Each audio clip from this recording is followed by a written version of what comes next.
Nakapalagyo ang subject sa drug bypass operation sa La Paz Police Station sa Barangay Tabuk-Suba, La Paz, alas 9:40 ng gabi, Hulyo 16, 2024. Ang subject amo si Rolly Rigondon, legal ang edad, kag residente sa nasambit nga lugar. Nabakla ng subject sa isang kaplastik sa chasing na patian shabu gamit ang 4,500 pesos nga bypass money.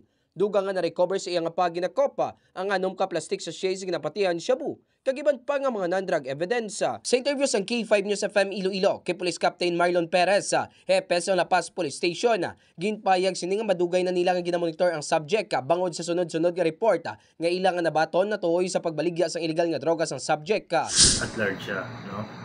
So, ito nga, nung i-declare ng ating pusher buyer na siya ay pulis at arestado siya, at bigla siyang nagpumiglas, no? So ito hindi napigilan ng ating pusher buyer.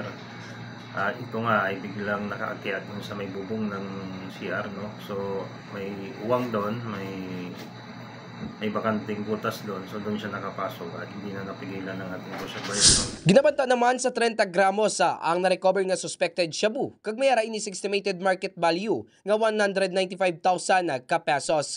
Mga ka-K5, apisar nga nakapalagyo ang subject sa drug bypass operation, pagapailan pagyapon sang kaso nga paglapas sa Republic Act 9165 o Comprehensive Dangerous Drugs Act of 2002.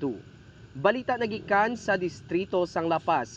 Ako si ka-K5 Eric Canyasares para sa Kampiyon nga Balita, Serbisyo Publiko kag Kalingawan sa Iloilo, K5 News FM. This news is brought to you by, do you feel tired all the time? Do you have frequent infections? Do you have always cold? It's a sign of low immune system. Boost your immune system with Clinica D3 Bio, antibacterial, natural antioxidant, immune system booster. Clinica D3 Bio has vitamin D3, lauric acid, and monolurine to fight against all viruses. Try Clinica Vitamin D3 with Coccus nocifera.